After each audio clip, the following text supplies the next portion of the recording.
Okay, so before we begin our discussion for today, I wanted to know if anyone had any questions or comments regarding pages 87 through 134. I found one quote really interesting on page 115 on the last square.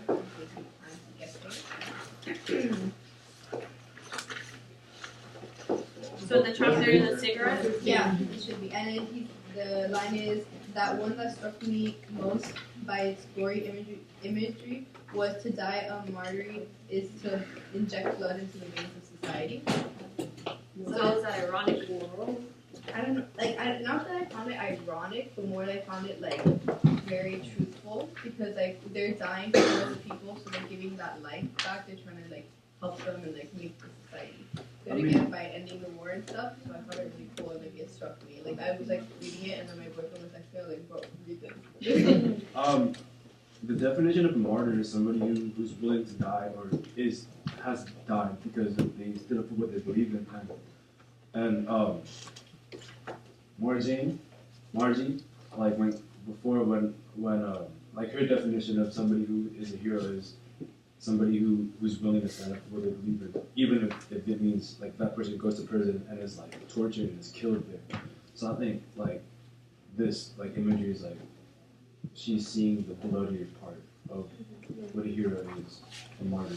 I definitely think that like her definition and idea of what a hero is has progressed as she becomes more mature. Like now it's not just like a story to her, or like cause she's actually seen stuff at this point that like no child should see. So she's becoming like more and more mature, and she's seeing that like being a martyr is not always like so glorious as like she thought it was. And also like standing up for what they believe in is it's obviously against the society they live in, and like that belief is the blood that they're like inserting into society. If that makes sense. Like they're like putting their beliefs out there, like they're willing to die for what they believe in, making it, I guess, in a sense, stronger than society itself.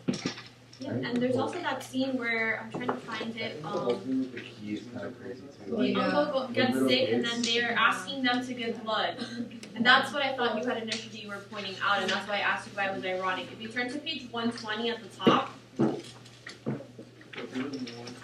it says they were calling for people to give blood for the war wounded. There were so many of them. How do you see that as, or how could you possibly see that as being ironic? Because they're against it. But not them asking for the blood, but like they were being asked to give blood to people fighting in the war that they were against. So it's like but like they still like obviously have a yearning to like help people. So it's obviously conflicting in your head. Like, do I want to help people? But they're doing exactly what I don't want them to do. So and it's like they're taking the blood of those they care for, and instead they're asking for more. It's like, oh, I want yours too, just to help them, even though exactly like you're saying, it's not their fault. Certainly. I've written like other books and like synthesized. Sure. Well, I think last year I did an oral presentation on Metamorphosis by Franz Kafka, and basically like my main point was that like society is never pleased by what its inhabitants are putting into them. You get me? Like the condition? Like a person's efforts to please society, society's not going to appreciate that. They're always going to want more.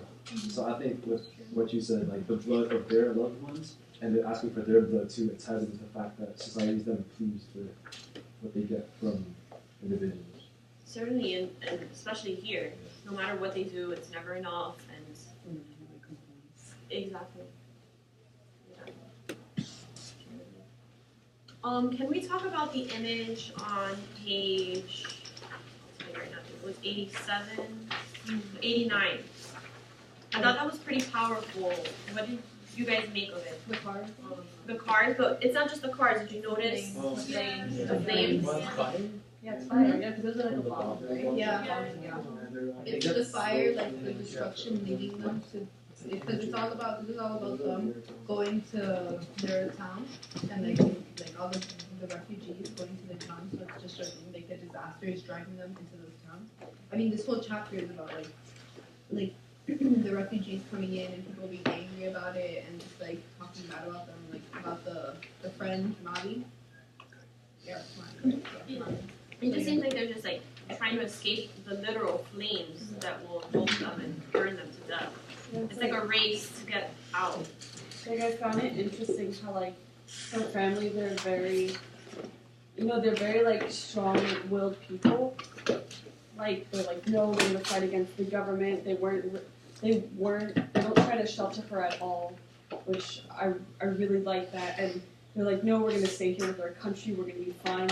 But even after everything that's happened, even they kind of have their own moments where they have to flee because it's just this situation calls for that, and it's so bad. Like even the strongest have to go sometimes. Certainly, and they're definitely being tested here. Mm-hmm. Their will, and especially in that scene in the grocery store, in the first chapter.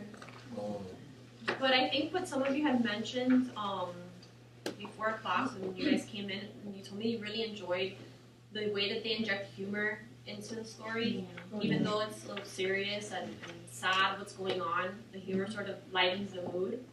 And I just wanted to know what you guys thought of that, if you related to it. Remember in the beginning of this also we were talking about how the media influences our view of these people, and now that we're all laughing at their jokes, it seems like, we have a lot more in common than we may think. And also I think about, because like the story is like written like from the local perspective, so obviously like there are some things like there should be humor in like a child's life. So obviously like she finds things funny and she's like telling us about it. Like not every single moment, every single second was something sad or something bad. Like there was like joy and laughter in their lives. And also people use that joy, like they find joy in like dark times. Like I know like especially for me, like I do that, like my family does that. So like it's very relatable when I see that. Like the when they're all meant to like do the praying thing twice a day to mourn. But they find it like they make a joke out of it because what are kids gonna like? Do kids really understand like what's happening? They're like oh, they're making us like beat our chests like for like two times a day and like make things for people that we don't even know, like they don't understand it. So like that's their humor.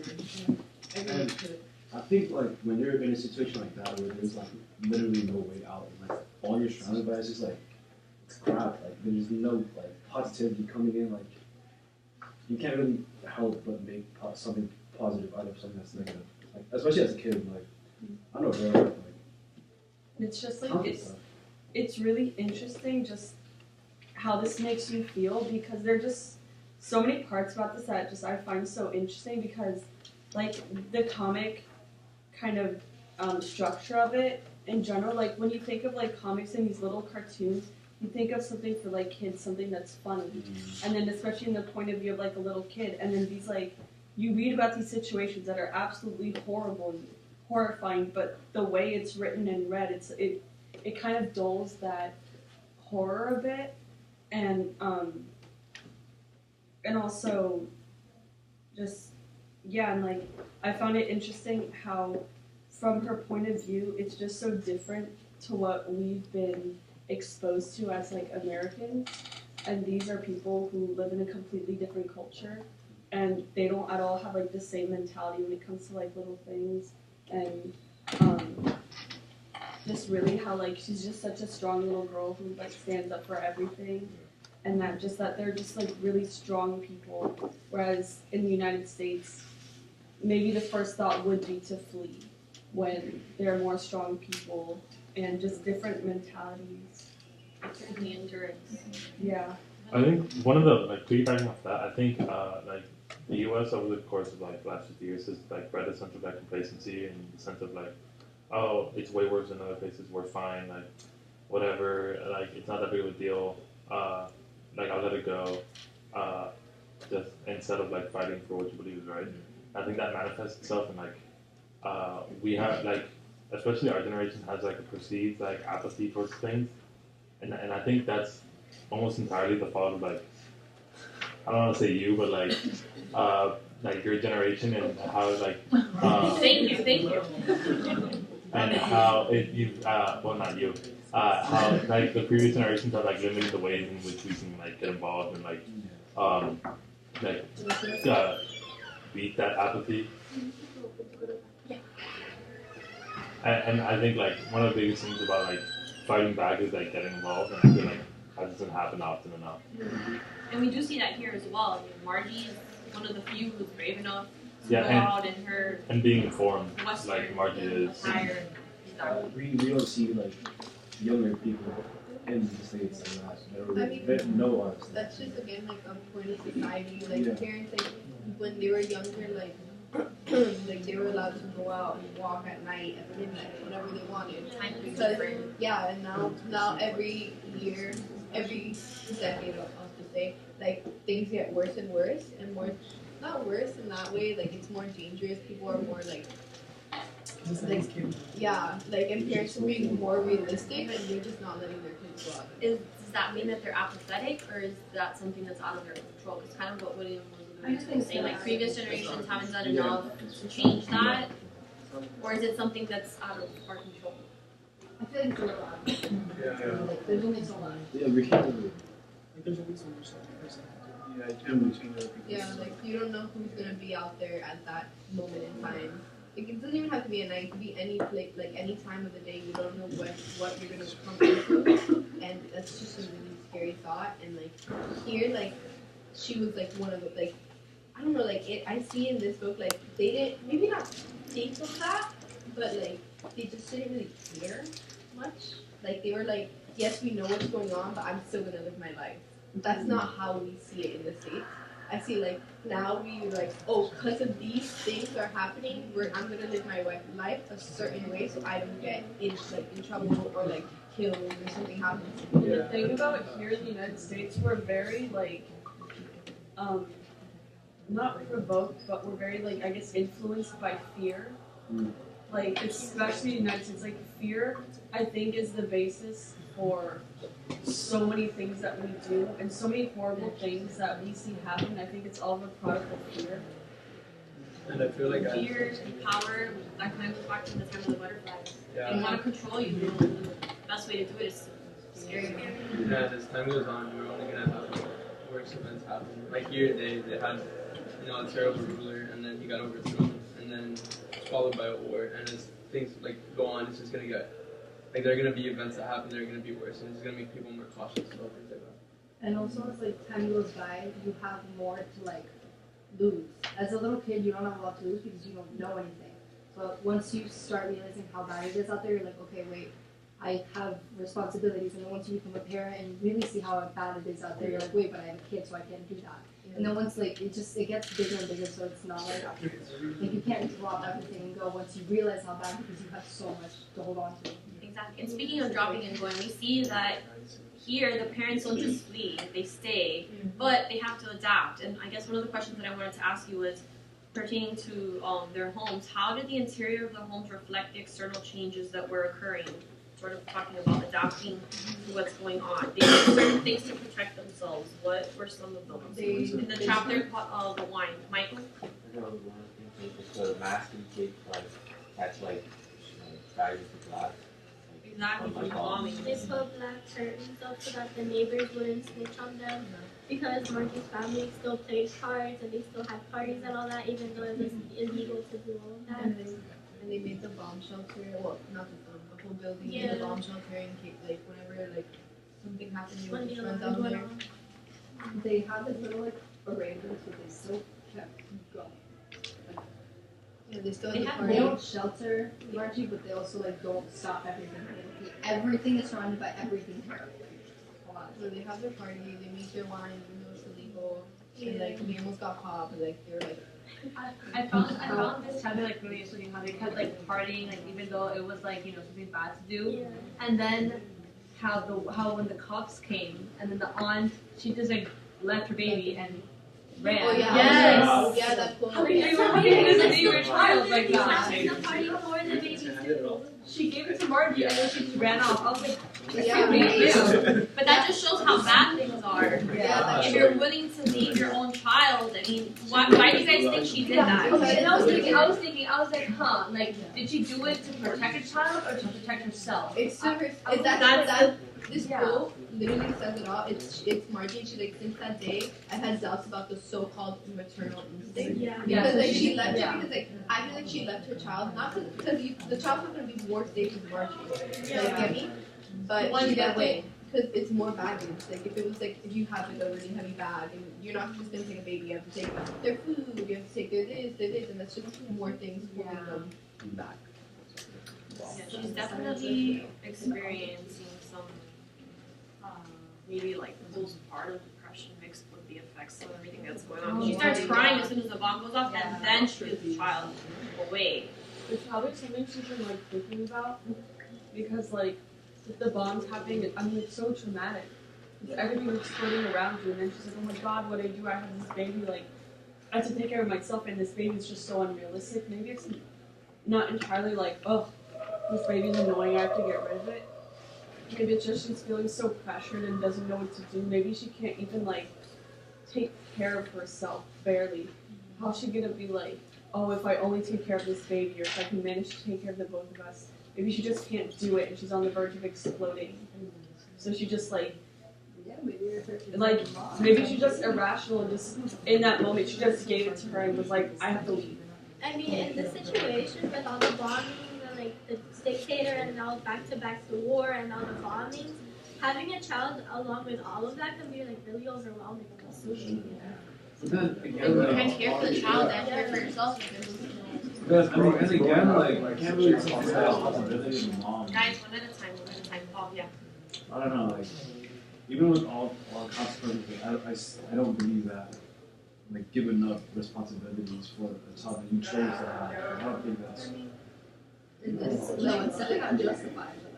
It's not just. I mean, we don't know because we've never been in that Yeah, situation. exactly. But I mean, we'd all like to say that we wouldn't, but I mean, you also don't know Sorry, this baby. we don't know how bad. Yeah. You don't know How if bad this it baby was planned or like it was like I don't want to say mistake, but like a surprise. Or like maybe it shows how hectic things really are. Yeah. Because like normally like of course especially like us like females like we want to think like, oh, we would never do that. We would never leave our baby. Like that's a horrible thing to think of, to even think of, for that to happen. But like this situation can be so bad that it can lead people to have that, to do that. And like kind of like how the parents don't want to shelter the girl, maybe she doesn't want to shelter us as readers, to showing us like the truth of how horrible things can happen. So, my aunt just had a baby and she's in Venezuela, and it's not like as intense as the bombings and stuff, but like it is intense because they don't live in the best part of town, so they see a lot more than like the like nicer side does, and sometimes she'll come here to Miami, leave her kid with my uncle, and then go back to Venezuela and fight. Because she just, like, it's not, she misses her baby, she loves her baby. It's hard for them to be apart, especially because the baby, like, legit needs her mom. But she can't do it with the baby, she really can't. And that sort of makes you think of in the time of the butterflies as well, how those women had, most of them had children and they still went out and they fought for their cause. Yeah, some of them were inspired by their children. So, That is true. yeah. But I Yeah, feel but like if there's like their a safe child haven was where like, injured. my kid's gonna stay here, no one's gonna touch it here. But if I go out there, like, sometimes it's not like that. Sometimes it's out there and in here and everywhere. So sometimes you have to like, if you have a safe haven for the baby, no. I think that this, then like, not everybody thinks like those type of situations like the same. Like some people actually embrace it. Like when she went to skip with her friends, and those guys that were playing with their friends, and they heard like noises, they dropped down on the ground because they thought it was like them doing bombs. Like the girls just laughed at them, even though they heard the exact same noises, and they just embraced it. But some people just Or maybe they're just conditioned yeah. to it. I did want to talk about the picture on the bottom of page 106. This is Nazarene's comments, what she says. It's the same chapter that we're in the wine. How do they bring humor, and also, I guess, how are they symbolic, or what do they reflect about her? The 106, she's crushing the wine. The grapes, sorry. Just crushing the grapes for the wine. How is it? She's saying, like, God forgive me, because they're making their secret wine, and Because she's it's illegal. and it's illegal, but But she wanted that one. But what about the action of the crushing? How can that be symbolic? What might she be stomping? She's crushing like the regime and stuff. Like she's just saying like, nah, I'm gonna have my wine. Like I get all this. She's crushing her. But then, what does the God forgive me mean? Because they're God. Like, Because she knows that what she's doing is illegal. I think it turned off. No, it's still recording. No, yeah, it's probably still recording. I just went to sleep. Yeah. Oh, Yeah, we're good. alright. So she's saying God forgive me because she knows what she's doing is illegal, but she also has to survive. And, you know. She needs a little piece of happy. She needs a little Yeah. But So in a sense, she's stomping the grapes, but what is she really stomping? Williams, you have your hand up? Well, isn't God for like? Don't you ask for forgiveness when you do something wrong? When you do something But it's wrong? asking forgiveness. She is. She's not sure what she's doing is right. At least it seems that way. How about the line? It's better to ask. It's easier to ask for forgiveness than permission. Words. Okay. Yes, that is very true. But I think that, like, comparing it to crushing the regime or whatever, that's way too extreme. Because Yeah, I think she's If just it's not making crushing, more. maybe it's crushing a part of herself. Yeah. It's not like crushing a regime. It's more like crushing like. You know, like everything's been imposed on them. Like everything that, like all of their freedom is just imposed on them. Like that builds up in a person when everything is so repressed. Like it builds up. Even like something as small as like crushing these grapes can mean something so big to us. Like in a way of like not crushing the regime in like a literal sense, but more like kind of like the whole idea of it. Of just like. I feel like it's Of kind just, of like- like taking back some of her freedom. Yeah, It's exactly. all been, Like like, the taken wine away. kind of represents like their freedom because that's what they used to have, and now that they don't have it, she's like crushing it. She's like, you know what, I'm gonna do this anyways, and like God forgive me if this is wrong, but I'm still gonna do it anyways. I And we think- can know. Oh, sorry. Oh, sorry. Go ahead. I think it's just like her form of rebellion, like not all rebellion. It's just like going out and like demonstrating and like war and stuff. Like in some of the bar class, like they or like took the kids in, and you know it's just like it doesn't have to be like violent. You don't have to go and protest. Yeah, Exactly. so It's a it's- sign so- of protest. So it's her going against what they're telling her is her form of rebellion. So it's not necessarily like, He's like, I'm gonna do something, so let's break it. yeah, not like, I'm gonna just do like, Where no one can see me and I can't get in trouble. Exactly. Yeah, even then. But still, like, Aubrey, if you look at, She does seem terrified because if she gets caught, she knows there are if you consequences. look at Margie, like when she gets like all the Western stuff, like she's like flaunting it. I guess it's like, oh, You know, oh my god, like, like, oh my god. yeah, like even though it's restricted, like it's not allowed. She's like, I'm gonna do it anyways. So it's just different from the brother. When she went out like wearing her jean jacket and her Nike shoes, she had like so much confidence until like the Guardians of the Revolution came and they were like talking to her about it and she got really scared and she was like making up all these excuses as to why she was wearing all of that. It just kind of like shows like her two different sides, how she's like proud to wear this and she wants to rebel, but she doesn't want to get in trouble because she knows that she could go to jail. Yeah. Because they mentioned that like, oh, they're killing even kids, like they don't really care. Yeah, You do something and they wrong. wouldn't inform her parents either, and so they wouldn't know. Can I bring A quote that I found interesting from our last, it relates to our last discussion, because last time we were talking about how, or at least I mentioned that the mom's kind of like absent-minded and she's like not really caring. So here on page 94, the first page of the key on the bottom, she's like, Mom, don't all these dead mean anything to you? And she's like, yeah, but like we're still living. Like she doesn't really, at this point, she's not really caring about what other people are doing. She's caring about like what her family's doing and how they are. And she knows in the end, like a war's happening. Like people are gonna die. But as long as her people aren't dead, she's fine. The first step is, worrying about your home and your people, and then everyone else. You have to protect yourself first. Isaac, you had mentioned the Guardians of the Revolution. Yeah. What is their purpose, and what does it take to be a Guardian of the Revolution? It's such a high and mighty title, but really, You just basically go around and you just make sure that the women are veiled properly and that they're dressed and they're not showing anything. but what does it take a special kind of person to be a Guardian of the Revolution? A snitch. Okay, Because what happens with the window washer?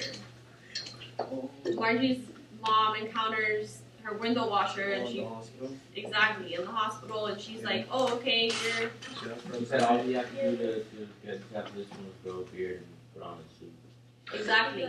So they're supposed to be patrolling everyone else, but really they're just people who, you know, exactly, normal people who conform to society's expectations. They did what they had to do, and maybe in a sense they're secretly against it, and they're just doing it to survive.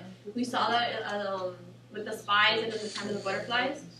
But it definitely doesn't really seem to be any. You don't have to be educated or know much in order to be one of these important people. It just goes to show, you know, even those who were educated now, they're. Just kind of seems like they try to scare you. Yeah, that's the purpose. To inflict fear, so that they can control. Yes, Can we speak more about martyrs in this book?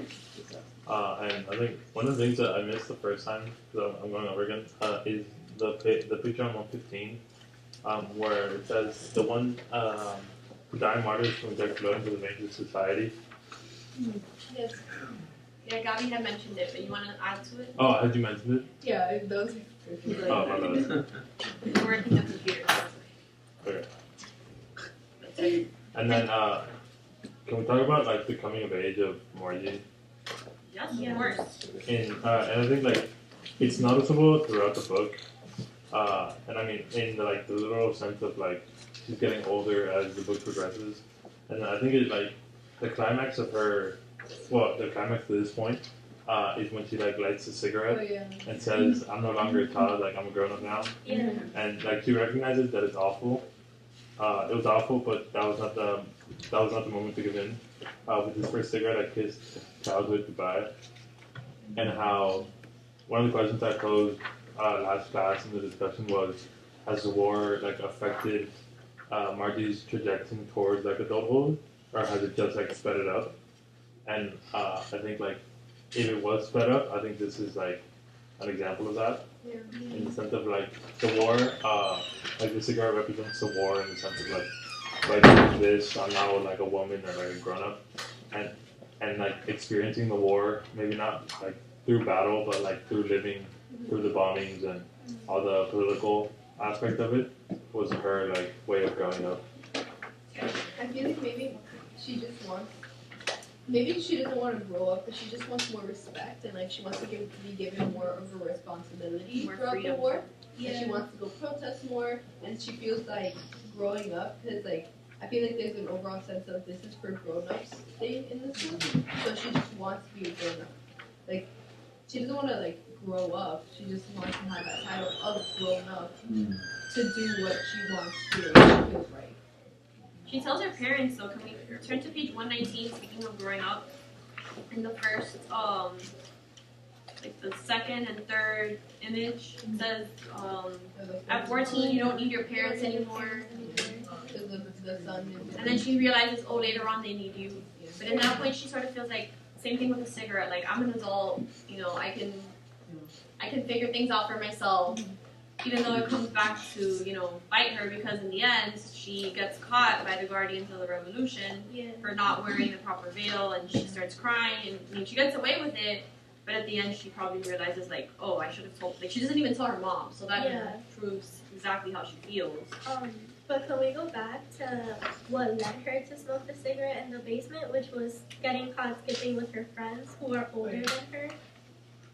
Yes. Yeah, in page 113, we like see her mom yelling at her, telling her that she can't skip again, and that she shouldn't be lying to her mom. And then Margie at dinner, she was like, "Oh, can I go to the basement?" And she was talking about how that's her escape, and then down there she smoked the cigarette. Yeah. She's sort of like in that middle phase. She wants to be an adult, but she's no longer a child, and she's not ready for either one yet. Yeah, exactly. And that's sort of what being a teenager is all about, you know? I feel like everyone had that time period, like where Yeah. you're like, talking about, like, I'm old enough to, like, I know everything. Yeah. You don't know. Like, You look back and you're like, I knew I nothing. know. The truth is, you never know everything. Yeah. No matter how old you Like, especially at her age, like at 12, you're like almost a teen. You're like almost an actual teenager. And like, you want to be part of the older kids, and like Yeah. the younger kids treat you like you're the best thing in the world, and then the older kids treat you like you're this tiny little girl, and it's so annoying, so you don't know where you are. Actually, yeah. Can we just talk about how like when her mother's childhood friend Mali came to stay with them, and they had like these two little boys. She takes it upon herself to like take care of them, and she says like come on, like I'll make you hot chocolate. She like lets them, like she kind of becomes like, I don't want to say like an older sister figure to them because they're not that close, but she takes it upon herself to like take care of them and comfort them because she sees like that these children are way underprivileged than she is. Like not like before, like they weren't. They lived in like this big house, but now they literally have nothing. And she kind of gets annoyed too in page 91 when they're like, oh, like I hear you do a bedtime story. That's what she said, and they're like, oh, like I want toys. Like, they weren't ready yet. Like they weren't accustomed to what was happening. And she got annoyed. She was like, "Lucky you." Like I don't really care. I think like her taking it upon herself to take care of these kids and stuff.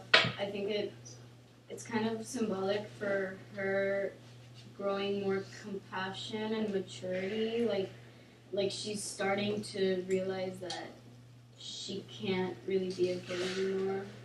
Like there are kids who are suffering more than her and who need help. Like, you know, it's like a coming of age kind of that she has to take care of kids who are even younger. And Mom? Hey, can we go back to the women and the wine and the plates? Yes. No, Page 106 106? and page 120 and 125. So 106 and 120? Yes. Okay. So she says, I believe, or I think, when she says, God forgive me, because it says her uncle was the vintner, something like that. He had built a genuine wine-making lab in his basement, and then the Miss Master, who was also his lady, crushed the grapes. God forgive me. The wine, if it's like related, if it's biblical, then you think the wine is related to God, and it means the wine means like when God gives, in the Last Supper, He gives the bread and the wine. Meaning, this is my spirit, this is mine, for you to redeem yourself. You know, that's what it means. So then, and then the other images here shows that they had like parties and they had wine to drink. So I think that's how it's connected. You know, this is that's the biblical allegory in it. You know, it's made there. I'm not sure if they practice Christianity though. Yeah, I that's don't what think that's so. what I was So thinking. it's, So I mean, it could be that reference, but I don't know. I don't think that's their same God. But, you know, yeah. but it could, yeah. That's an interesting connection that you made though, because it is a direct tie to Jesus. So, certainly. Oh, and they mentioned it earlier, but I don't think we spoke about it. The keys that were given to Oh them. yes, let's discuss that. The chapter is called the key. Oh, we just like the two little boys, like to participate in the Lord. It was given to them like, oh, this is your key to heaven. It's their way. Those are way to Of paradise. They're like, oh, you're gonna die in the world, Yeah, but we got you. Yeah. Both and girls. Yeah. What is it? Like, it's women made out of gold. And, like, Yeah, they promised them women, and then I was thinking Martin was like women. Like yes. Because at the same time, I think that they used to like the 9/11 bomb. That was one of the questions that I wanted to ask. Have we ever seen anything like that before? And we can talk about that. A lot of like cults, I don't think cults, but like cults. Like they're like, oh, let's all die together because we're all gonna go down. Yeah. I saw a whole video on YouTube. They all took a little poison and they were all like, dying. I was like, Oh yeah. he was the last one. He was chilling there, just speaking. He was like, "Yes, we're all gonna go to chilling in his chair. Everyone's dying outside. And he's like, "Yes, we're all gonna go to heaven. This is great." And then he's like, "I was like, take yours then. Why are you the last one to die?" Mercy, fear, manipulation, Yeah.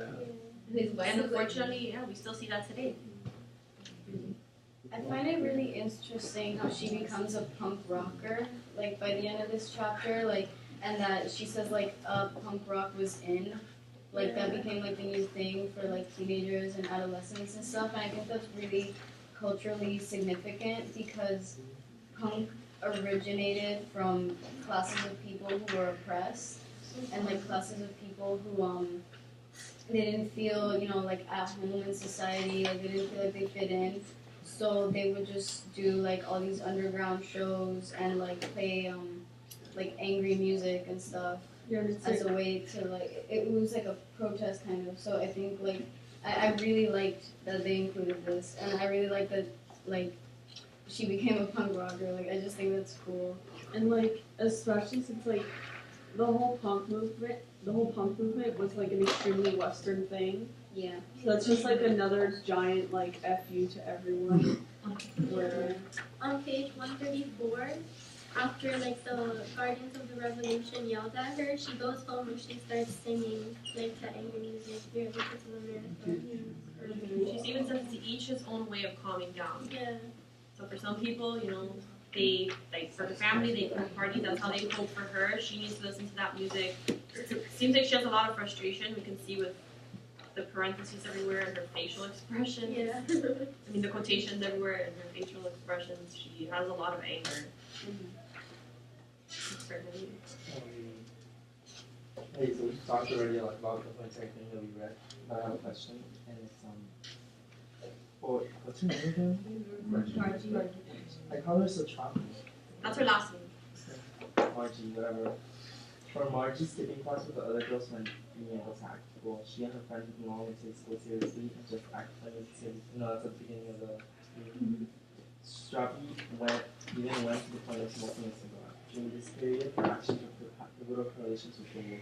How does her actions to skip and talk back to her mother? She actually talks back to her mother and tells her, "Oh, you met my dad when you were 14," and then her mom is like, "You're not 14, so I'm 12." Meaning she's beginning to become a rebel.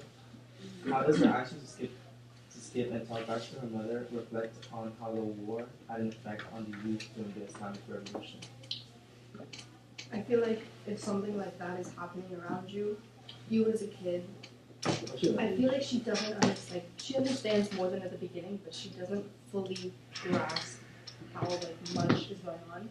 So things like skipping school and talking back to your mom become, I guess they get belittled because you're like, yeah, I can talk to my mom. I'm 12. I can talk back to my mom. I'm 12. There's a freaking war going on. Like I think I can talk back to her and everything's gonna be fine.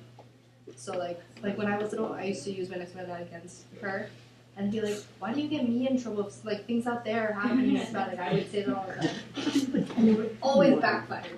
But I totally like get where she's coming from because if like things that are so big and out of control are happening, you kind of like let go a little, and you're just like, you know what? I'm a skip school. School isn't that important. There's like a war going on. So like, But even the parents acknowledge it.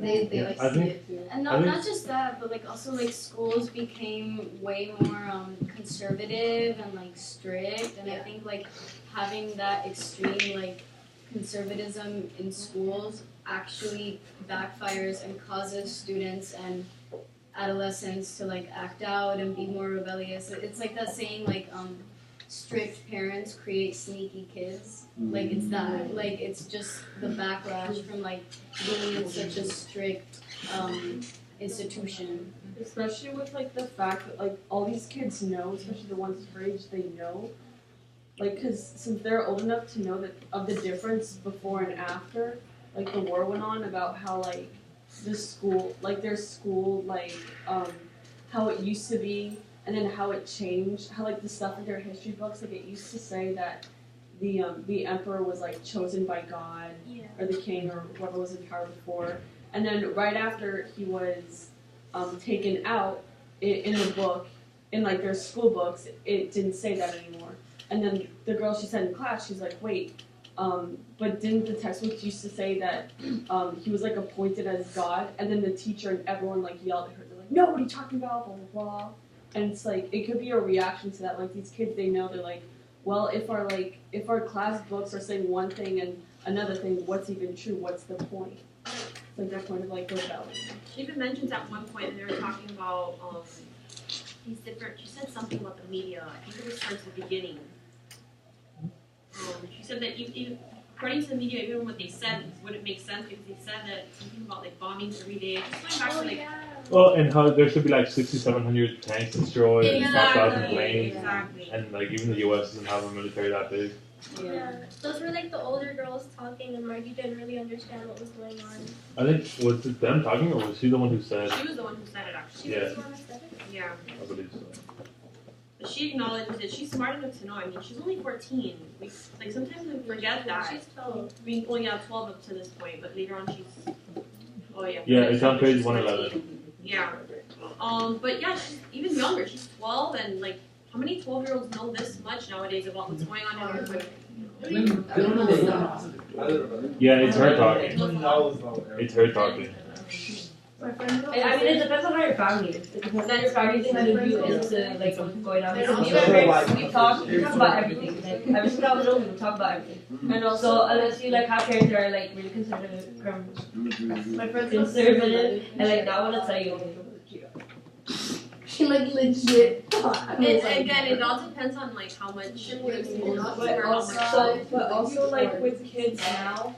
Like with social media, there's so much access. There's even more access for like 12-year-olds now than I feel than when we were 12. Yeah. Because and like in a way, I think that like kids now, and like I know for sure because like I've seen it and I know it already with us that like we're already more informed about kind of like current events than normal. Like my parents, they say things like.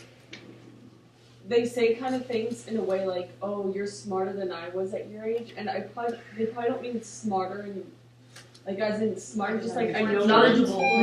More knowledgeable because of the amount of access we have to things. But yeah, at the that's same social time, media. at the same time, this is just like knowledge that we have that like we see and that we read. But at the same time, like I feel like we're getting less smart when it comes to like practical things in life.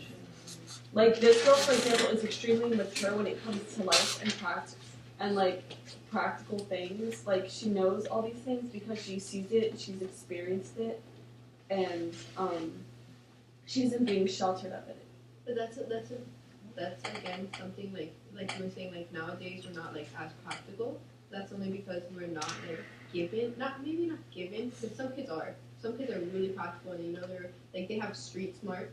Like my mom has always said, like I have street smarts, my sister has book smarts, which was offended me, but like I understood it. Like I was more like I know how to. When I was little, I knew how to put a fish on like a bait on a hook. My sister didn't know that, but my sister got better grades in school. So like there's different things. Like so like nowadays, like kids like don't like know how like to get their way in the neighborhood or something like that. But back then, like kids were like, okay, I'm going out, bye. But nowadays, you're like, you want to go out, and your mom's like, where? Look, where? I think it's just because we live in Miami, though. Like, no, because my parents actually no. Yes and no. They behind the screen nowadays. They don't go outside. They don't play. Well, yes and no, but we don't really know what's And I suburban. think William has his hand up. I mean, well, like, there's been a lot since I've been trying to talk, so like, I have answers to like a lot of different things. But the point about like, Just jump in.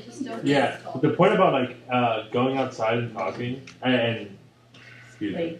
And playing, like, we don't really, like, know suburban life, because, like, in Miami, even in Coral Gables, we consider, like, suburban, and it's really not, because, like, there's cars flying down, like, 45 miles an hour, down, like, Navarre, and, like, all that kind of stuff, but, like, I lived in Philadelphia last year, and out in the suburbs, like, kids would go outside and play basketball, and, like, just hang out and, like, ride their bikes, and that still happens, and parents don't care as much, but I think like most of us here are Hispanic or have like Hispanic parents, and it's just completely different than like how the rest of the country works in most places, and in the sense of like overprotectiveness and like. But is that like a thing for Hispanic parents in the U.S. or Hispanic parents in general? But I feel like no, because in Cuba, like you go but I out feel like because there's the not entire that much country. Yeah. I'm gonna No one has a car, no one has a gun. It doesn't matter. So is this because of the Hispanic parents, or there are other factors? There are other factors. I mean, there's my always parents like- weren't strict. Like I could go out if I want to. Like I just. Yeah, when I was like 8 or 9. Okay, but what other factors come into play besides parenting? Because because that's safety not everyone. of Not the- everyone it's is like when Hispanic. There's it's other like else people people. do it. It depends on like how like if they're gangs outside, if there's drugs, like dealing outside, if there's well, But what honestly, if you live like in a normal neighborhood? Like, But what if if it's- you but, like, live my it parents doesn't are matter. usually It's still young. Miami because Like, Guys, let's have one conversation. Okay, go because like on. I did not grow up in a Hispanic household. What? No, sorry. Yeah, I didn't grow up in a Hispanic household, yet my parents are like probably stricter than most of my friends' parents are. And like my mom, for example, when I go to Europe where my family lives, she lets us go out. We can be like, okay, we're going out for things. She's like, bye. Be back by dinner. I don't care. She literally Is doesn't it the care. city that we live in? What is I it? think I think Yeah. it's Because I think it's also culture. Guys, one at a time. But like that's, I guess so, but at the same time, like it's a Miami thing. Cause like my parents and like my mom has said that like while we're in Miami, she doesn't want me like doing stuff. She doesn't want me like going out at like certain things because just like it's not safe and public transportation's so bad and people are like horrible drivers and people are just horrible in general. Yeah, I mean, I think it greatly depends on the parent too. Like my mom isn't strict at all. Like my mom lets me do like whatever I want, but she's also like, she doesn't want me to really drive because Miami, like like the drivers here suck, and she doesn't want me to like get into a car accident. She doesn't want me to like do certain things that could like. So even though she's like actually not a strict parent, like by any standards, there's still some things that like she would not want me to do because of safety. Like that's all it is. Like here the issue is safety and also like getting around. Like it's super hard to get around in Miami. Like you can't just go out and go to the park and play. Like you have to get your parents to drive you or I something. feel like it's because we know everything about here and like about Miami. Like I know Miami like back of my hand, right? So I want to believe. I don't know anything. And like it happens too when I'm in Venezuela and like parents over there are strict. At least the friends I have over there, they're strict, but like the kids aren't stupid either. Like we don't go to parties in the middle of nowhere. Like we go and like there's like a certain time where you can drive there and a certain time where you can drive back, and if not, you have to stay the night. And it's like this whole like shebang. But like when I'm over there, my dad's like, "Go do whatever you want. I don't care." Yeah, I think it's a culture because thing. I'm with people that know how to work it, like how to like work the situation. What about with Margie though? I mean, her mom lets her go out, even though she's wearing all this her punk attire. Why does she still let her go out? She I mean, wants her daughter to be a strong woman. She wants her to have responsibilities as What? a young person. Okay, then why doesn't my mom let me go out? I don't know. Because- Ask yourself that. I don't know your mom. Right, exactly. No, but yeah, I think- Guys, let's stick to the book. Yes, William.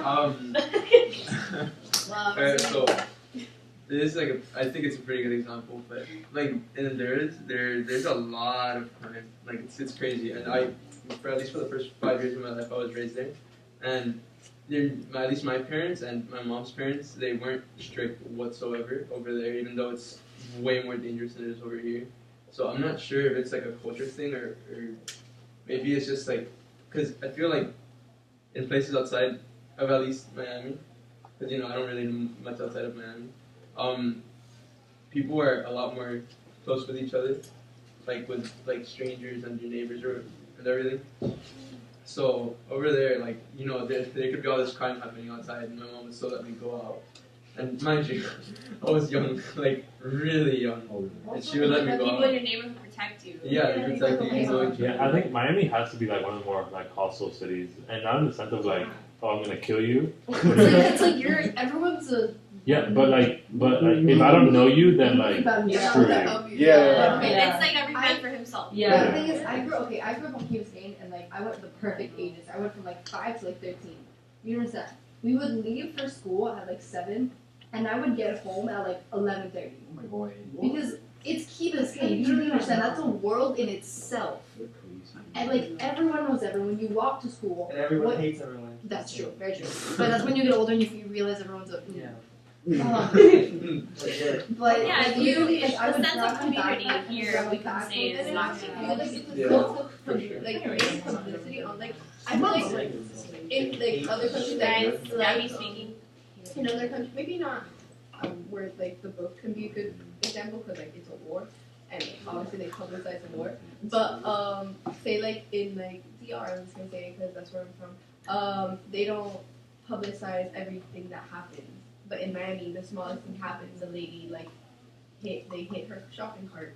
I don't know. Ooh. And like they're like big news and And all those fear. The fear and like they just publicize it. So like if in those countries where it's not as easy to publicize everything that happened, like they don't really know what's happening. They know it's not obviously they know it's not 100% safe, and they tell their kids like, oh, if you see these people, don't like in the other my grandparents like screamed at us and like, don't have your phones out when you're on the street, don't wear watches, don't wear necklaces. Like once my grandma was walking to a place and like they literally went and snatched their bags like running or like on a bike or something, and they took my aunt and my grandma's handles like this and she like tucked it. Like my grandma's like 50, like she lost weight, but she still did it because like it's dangerous, but like she knows how to like how they take they know how to work it. Like they know what to do. In Venezuela, can we talk about like the parent-child relationship and how it coincides? The parent-child relationship, how does it differ from here? Yes. Oh my god. No, like I have okay, go ahead. Because you know how her parents went to Turkey and like brought her like a whole bunch of like things from over there. Yeah. Where did she say? What did she say? What I was going to say? Oh, with the name. Like why do you think that instead of like not bringing it, they wanted to take the risk and like bring it to her? They want to make her happy, despite everything that's happening. Yeah. Okay, also with the shelter thing, like, they don't want to keep her like everything bad is strong by everything bad. Like, Yeah, but I mean, what they did was pretty risky. But if the war like wasn't happening, do you think they would still like? No, because okay, have you ever like sent stuff to like your relatives in like Cuba or something, or like your relatives in wherever bad country they're from, like I've done like like when my family like used to visit Cuba to visit our relatives, we would bring stuff to them. Yeah, that's like not technically legal to bring to them. Oh, Since we're traveling there, like they would let us have it and we would give it to the family because I think like hardship and like trouble in like a country or community, whatever, brings the people in that community closer. Like you remember after we had the hurricane, or like not even this one, but like Hurricane Andrew or something. Yeah. Like, we weren't really like that conscious then, but like people helped each other. Like after it was such a bad situation, so it was like neighbors that like didn't talk for like years would actually like say stuff to each other. Like and like in Cuba too, like that happens. Like if someone okay, but like in Cuba, like if someone like my grandma had like this house, and I remember I would go to visit, and like someone from like the block that didn't even really know us would like come to us and be like I need water to wash my clothes or something, or I need something like vital that we're lacking because it's a really poor country, and it's like it's just like a stronger community. I guess it's like a stronger sense of community. Like so I think that's why like here like Marjorie's community is really really close knit. They brought her stuff. It's not like somebody else. Like no, I know, but we see examples of like how her community is like closer, that like definitely more close knit than in like Miami. Like like all the neighbors like know each other and stuff. Like people help each other out. Yeah, they took in like this family that like lost everything. Like it's because of that. Yeah. I mean, I don't know. I wouldn't say they're necessarily a close-knit community, considering that like it's kind of split between the people who believe and people who people follow. And that the moms themselves are scared that like their own neighbors will stay. Yeah, that's. Maybe community isn't necessarily like what we're thinking about. Maybe they're saying like in terms of like your friends, your family, like you protect each other. They have a close knit group, but it's not really the people who pertain to their physical.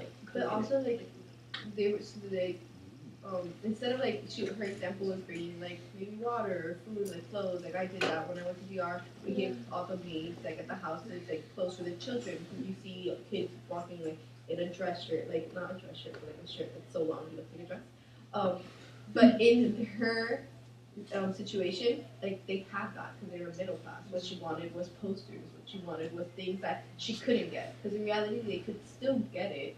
Like she made the sweater with the holes, the necklace. They had clothes. What she wanted was that like the materialistic thing. like the posters and things. So that's what made her happy. They were just Freedom trying of to, expression. yeah, they were just trying to block her from, like maybe not block her, but like give her a little more personality to like the veil. And that's it. Yeah, exactly. They're all supposed to look the same, and you can't really express yourself. So at least her parents were willing to support that, and they even fought for her against the teacher. Yeah. Yeah. teacher. Oh yeah, the teacher's like, oh, Yeah, you're the children not teacher. supposed to be doing this, and they're like, shut up. And the best image in that chapter is the last one on page 98. One of that Oh, says- that's like shaking her head. Yeah. Hashtag my dad actually said that. Yes. Yuri went. My father But actually yes, I mean that took some guts to say that. But again, like humor in all of this, just I mean, I feel like you need it. If not, you know, you just go Like the numb. whole thing was missing. Exactly. You'll be depressed. Ken Bell, yes. Okay, so like she was saying that the community brings you together. I mean, I think that the community you get together only when there's something happening. So like right now, for like Irma, like the whole entire like place where I live, they were all like, "Hi, doing something to tell us," and now everything's over. You know, it's like, do I know you? Like, hi, how are you? Like, you live there. So my question, another question that I wrote was on page 92, 93,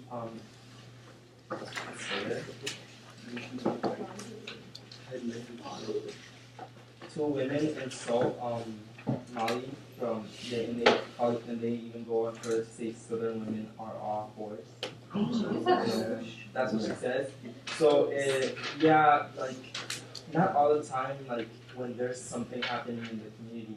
But you that's know, not they her don't community. go Like but they it's, Yeah. just, it's they're all the same. They're They're not all But really- there's they- like different definitions for community. Like We can the- talk about. like they were like their community is people who live in that town. But like that's why if you were to say like and a community is whoever's there, then we wouldn't have what's happening now where people are like, oh, you're Hispanic, why are you in America? Blah blah blah blah. Like, oh, I'm living here though because that's community. No, they're screaming at her because she came and she's taking the food and she's taking all their stuff that they need even though they've been there long. But they're all from the same range, the country. They're all in the same Yeah, country, right? That doesn't mean But that doesn't That doesn't mean that they're part of your community. No, like, that but you're doesn't saying mean- you're gonna sympathize with someone from like Wisconsin, and like they like you're gonna relate to the Hispanic kid more than to the kid who's from like Wyoming. Okay, Like I'm So sorry. I feel like that's because of how isolated my It's not. I'm not being rude. I'm just saying. Okay, so you're saying because if you go Yeah. through the situation, you understand your people. Is that what you're Yeah. saying? I'm not saying like that. You brother someone from Wyoming. I'm just saying to relate to someone that lives in So Miami. you'd be more inclined to. Yeah, you're gonna talk like if you Okay. the situation from someone who's from someone who from Gable to someone from like Mass. You're gonna relate to someone from Gable who's like, oh, you saw that fight. because we don't have Yeah, that. or We don't like, have that oh, beach how's there. school life? That's so boring. That we can. Okay, so any other questions, Camille, that you wanted to bring up? Oh, yeah, a lot of questions. I want to talk about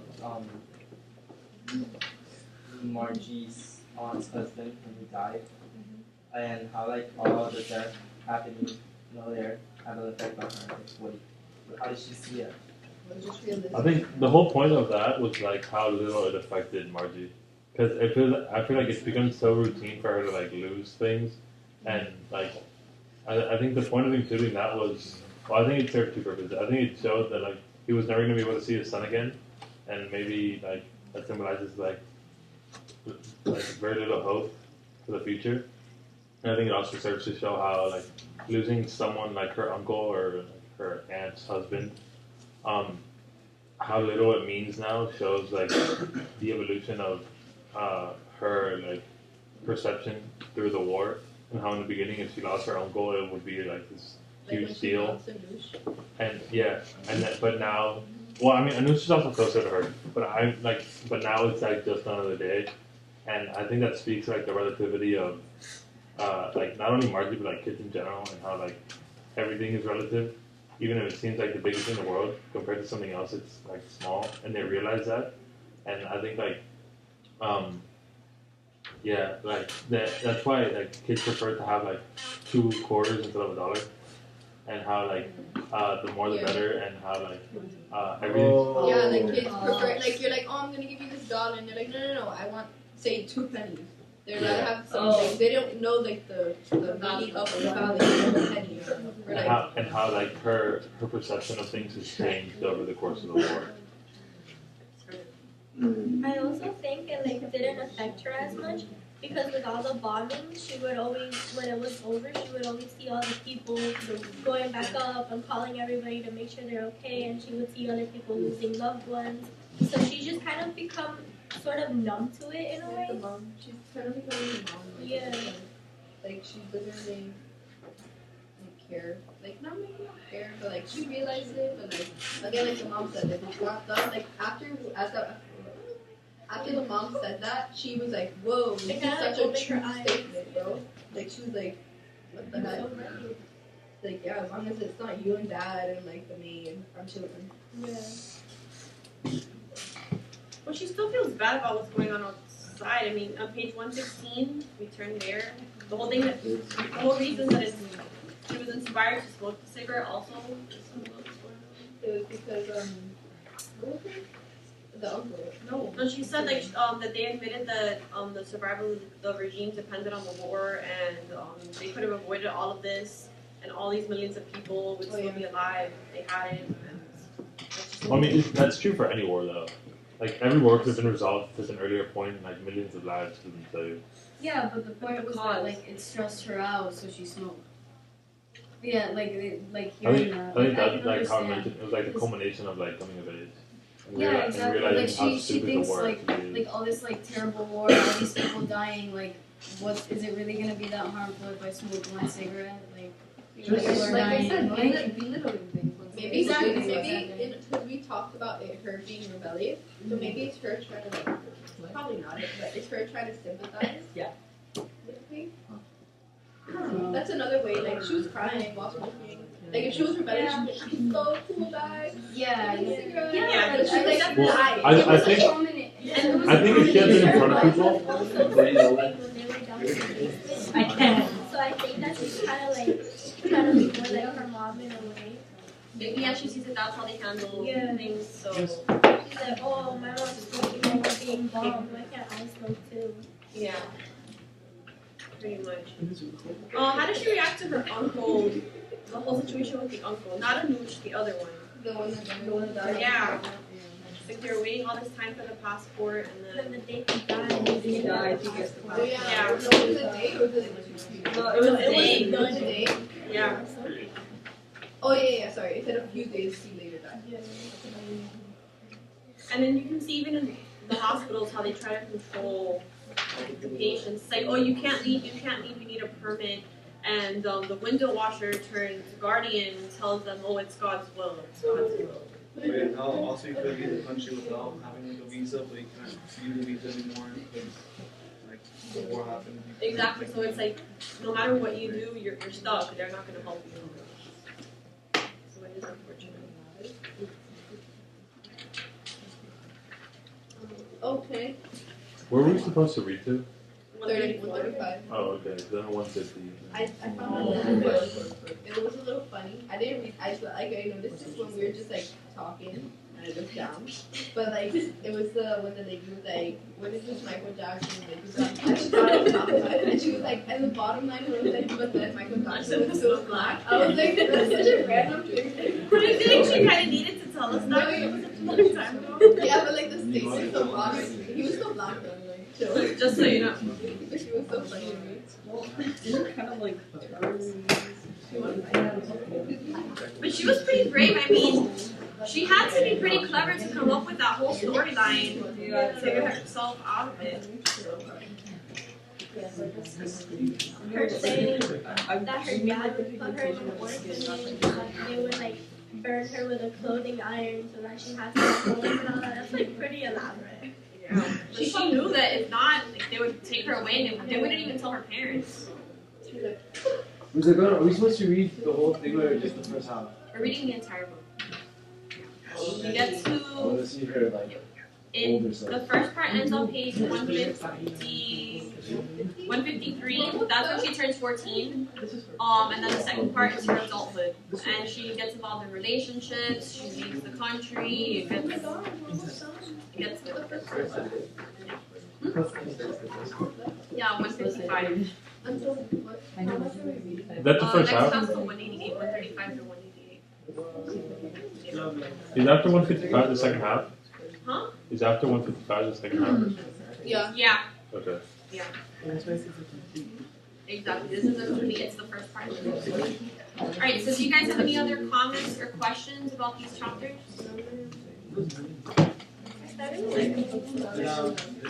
You can